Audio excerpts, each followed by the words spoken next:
서기 3세기 스페인과 프랑스, 라틴 문명과 로마 제국이 확장되는 시기였다. 오늘날엔 라틴 민족 혹은 언어라고 하면 주로 이탈리아나 스페인 혹은 남미나 미국에 사는 라틴계 민족을 일컫는 경우가 많다. 그렇다면 이 라틴 문명의 기원은 무엇이었을까? 고대 로마 문명이 어떻게 유럽의 반에 영향을 미칠 수 있었을까? 그 해답은 간단하다. 로마군은 침략과 함께 건축가, 예술가, 시인, 문화적 중재자들까지 함께 들여오는 것이다. 콜로세움과 제국 전역을 두루 돌아다니던 용감한 검투사들과 원형 경기장, 신전, 훌륭한 예술품과 위대한 건축물에 이르기까지 로마인들의 생활 습관과 문명은 외지인의 동경을 받았고 또 성공적이어서 그들의 라틴 문명도 그만큼 쉽게 받아들여지고 보존될 수 있었던 것이다. 로마인들의 족적은 워낙 깊어서 수천 년이 지난 지금까지 남아있을 수 있었던 것이다.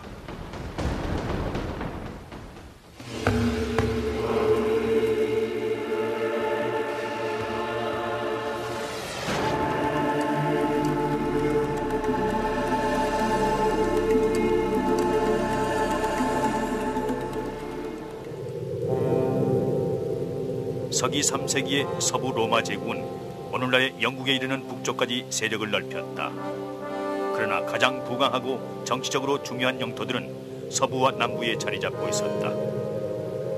프로방스에서 포르투갈을 아루는 오랑예와 아를르, 림스와 타라고나, 그리고 메리다에 이르는 도시들까지 포함한 지역이었다.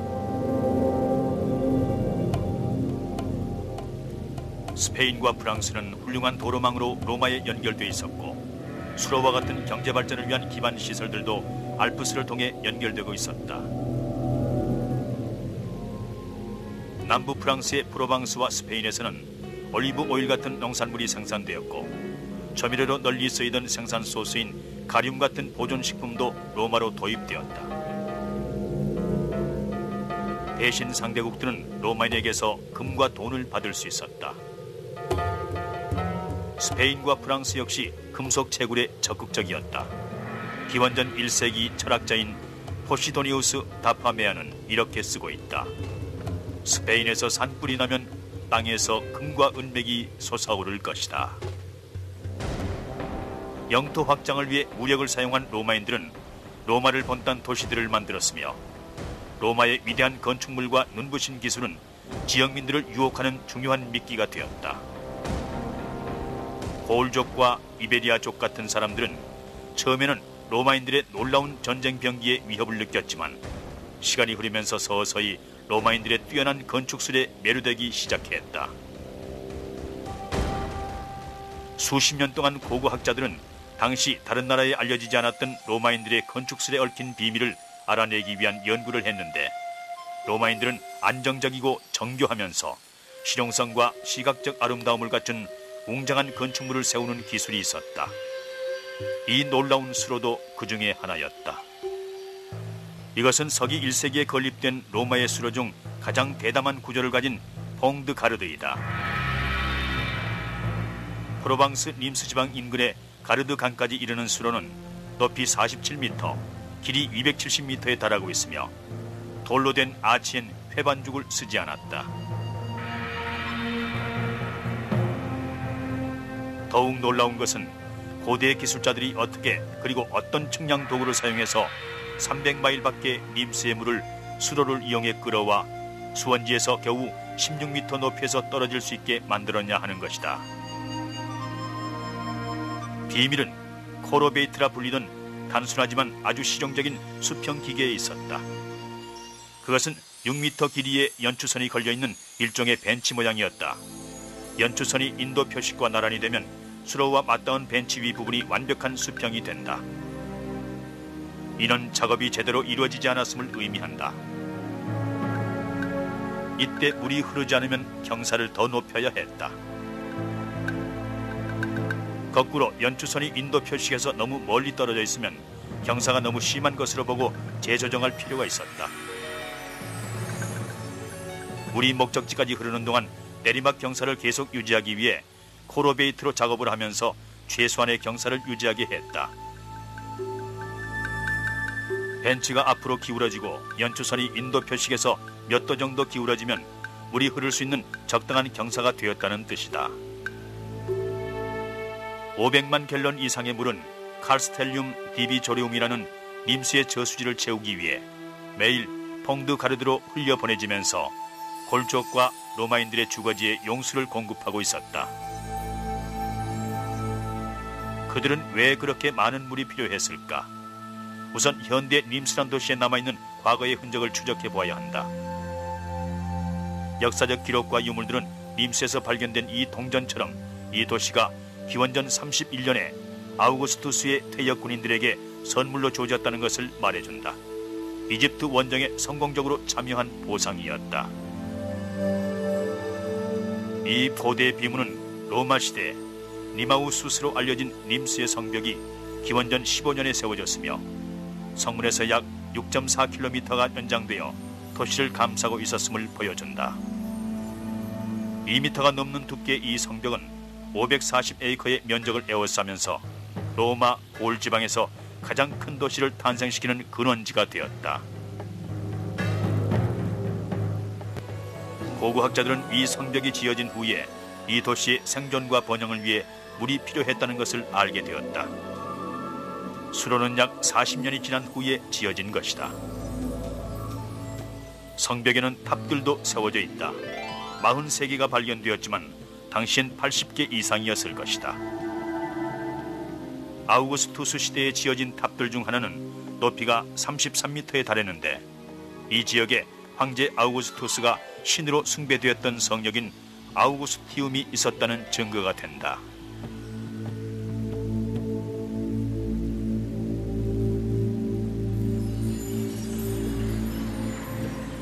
지금도 마찬가지지만 성 전체에는 공원과 정원, 분수대와 급수 설비가 있었다. 로마인들은 고을 원주민들을 자신들의 문화에 흡수시키기 시작했다. 몇 세기 만에 자랑스러운 새민족과 진보된 문명이 태동하였고 하루 500만 갤런의 물이 필요한 공동사회가 구성된 것이다. 로마인들은 그들의 정신적 신앙을 고린들의 생활에 불어넣었다. 서기 4세기에 지어진 이 사원은 다음 시대에 메종까레라는 이름을 얻게 되었다. 이곳은 프랑스에서도 가장 아름다운 유적지 중 하나이다. 루이 16세의 대신 중 한 명이던 콜베르는 이 유적을 베르사유로 가져오자는 주장을 하기도 했다. 이 건물에 로마의 아우구스투스 광장에 위치한 마르스 울토르 사원과 같은 문자가 새겨진 이유는 무엇일까? 님스의 고린들과 로마인들은 그들의 도시에 최대한의 건축미를 추구하기 위해 완벽하게 독창적인 건축술 대신 보다 효과적인 방법을 동원했다. 이미 지어진 건축물의 좋은 점을 모방한 것이다. 지금은 투장이 된 웅장한 원형 경기장 르 아레네도 그 예에 해당한다. 이 구조물은 두 개층에 모두 도리스 양식의 문자로 강조된 두 줄의 아치형 통로를 갖고 있다. 르 아레네는 너비 99m, 길이 129m의 타원형 경기장으로 24,000석의 관중석을 갖추고 있다.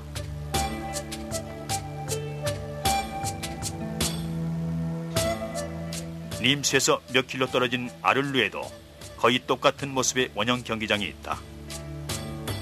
1층에는 도리스 양식의 문자가 새겨진 두 줄의 아치형 통로가 있고 2층이 코린트 양식으로 지어진 것이 유일한 차이점이다.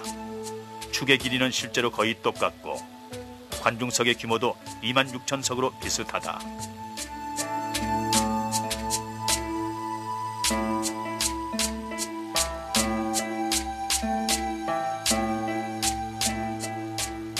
사촌격인 님스의 경기장과 아를리의 경기장을 구분해주는 탑들은 더 훗날 지어진 것으로서 원형 경기장이 요새로 사용되었던 중세에 증축된 것으로 보인다.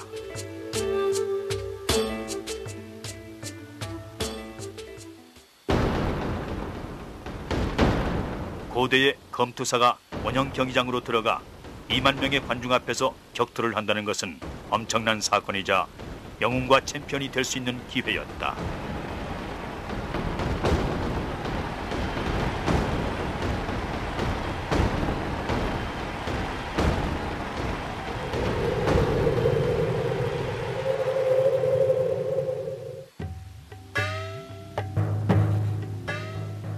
오랑니의 유적지의 아치에 묘사된 그림은 오랫동안 고고학자들의 숙제로 남아 있었다. 사슬에 묶인 벌거벗은 죄수 모양의 고린들의 모습과 의기양양한 로마인들의 모습이다. 로마인들은 왜 고린들이 억압받는 모습을 보여주려 하는 것일까?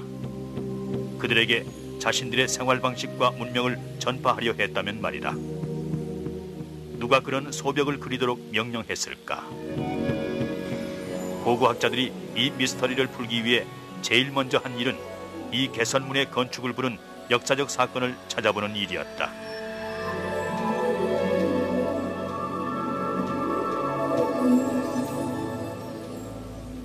오랫동안 학자들은 시저와 그가 드벨로 갈리코에서 거둔 승전의 무게를 두었다. 그러나 기둥 하부의 구멍을 면밀히 조사한 결과 최초의 비문을 재현하는 데 성공했다.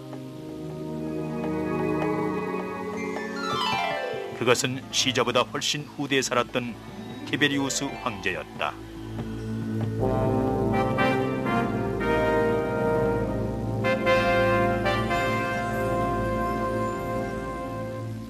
고린들을 로마와 같은 단일 민족으로 만들 계획을 가진 티베리우스는 고을 토착민들에게 로마의 힘과 위대함을 상기시켜주고자 했던 것이다.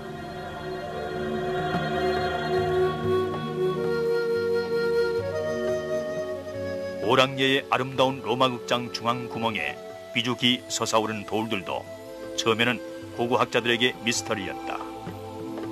그러나 학자들이 세세한 부분을 공들여 연구한 결과 태고의 수많은 비밀들을 알아낼 수 있었다.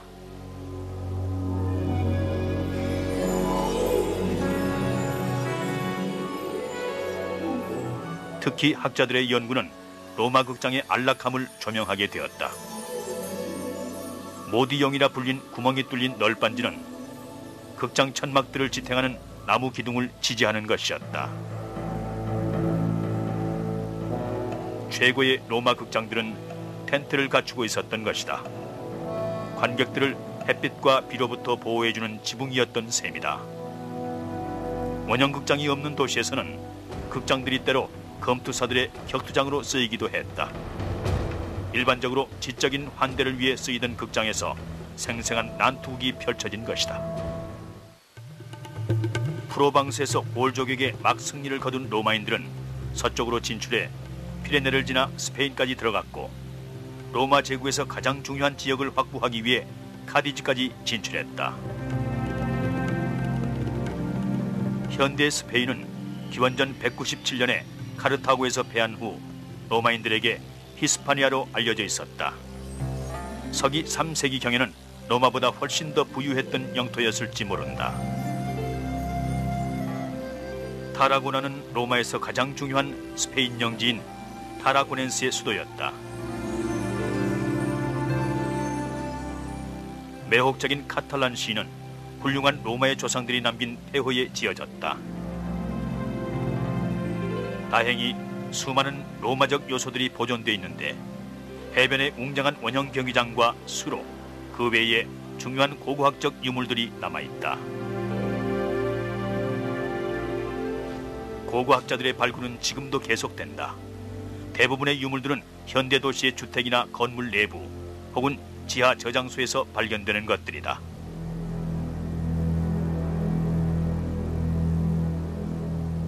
옛 도시의 일부 건물들은 이상한 아치 형태의 천장을 갖고 있는데 높이 7m 이상의 이 아치들은 벽 기둥으로 구분되어 완전히 또 다른 아치형 천장으로 이어진다. 학자들은 로마 시대에 지어진 이 아치형 천장들이 이륜 전차 경주가 펼쳐지던 웅장한 타라고나 고대 경기장의 스탠드를 떠받치고 있었다는 것을 알아냈다. 도시로 통하는 주도로는 광장으로 이어졌는데 총 180에이커에 달하는 거대한 포럼을 포함하는 세 개의 낮은 테라스가 있는 곳이었다.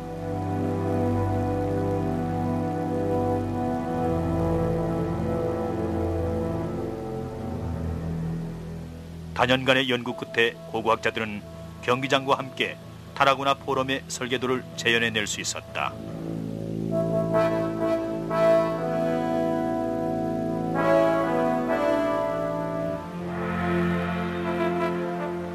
여기 보이는 것처럼 경기장의 반은 타라구나 경사면에 파여져 있었고 나머지 반은 아치형 천장으로 지탱되고 있다. 그 후에 보강 건축된 것으로 보이는 이 경기장은 로마 기술자들의 작업이 훌륭한 기반을 이루고 있다.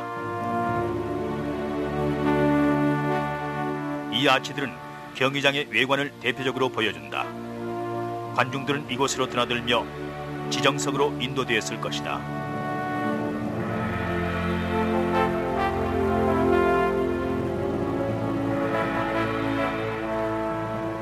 이곳에 들어서면 당시 치열했던 경주의 함성이 들리는 것 같다.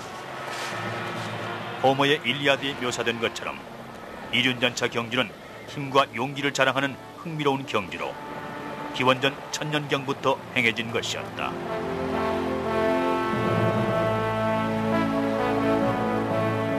포럼은 경주장 위에 세워졌으며 도시에서 가장 중요한 사원인 캐피톨라인 트라이아드가 포함되어 있다. 타원형 경기장의 한쪽 끝에는 공공 좌석이 있었다. 이것은 경주가 시작되는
서기 3세기의 서부 로마 제국은 오늘날의 영국에 이르는 북쪽까지 세력을 넓혔다. 그러나 가장 부강하고 정치적으로 중요한 영토들은 서부와 남부에 자리 잡고 있었다. 프로방스에서 포르투갈을 아루는 오랑예와 아를르, 림스와 타라고나, 그리고 메리다에 이르는 도시들까지 포함한 지역이었다.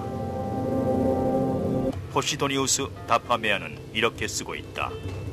스페인에서 산불이 나면 땅에서 금과 은맥이 솟아오를 것이다. 영토 확장을 위해 무력을 사용한 로마인들은 로마를 본딴 도시들을 만들었으며 로마의 위대한 건축물과 눈부신 기술은 지역민들을 유혹하는 중요한 미끼가 되었다.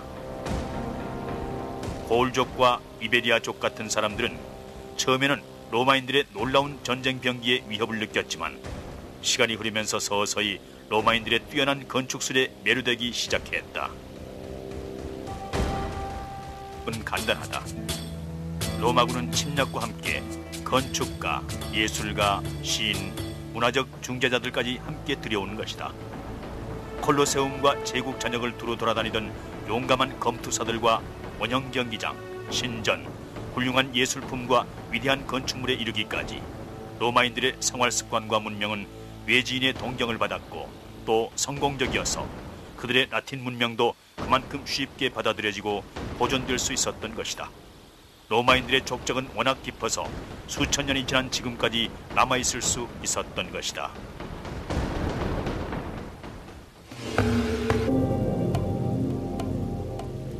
스페인과 프랑스는 훌륭한 도로망으로 로마에 연결돼 있었고 수로와 같은 경제 발전을 위한 기반 시설들도 알프스를 통해 연결되고 있었다.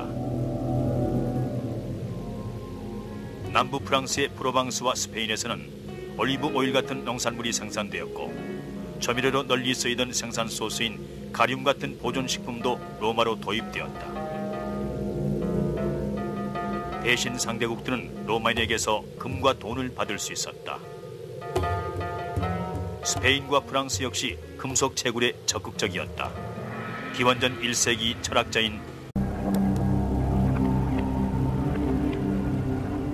서기 3세기 스페인과 프랑스, 라틴 문명과 로마 제국이 확장되는 시기였다.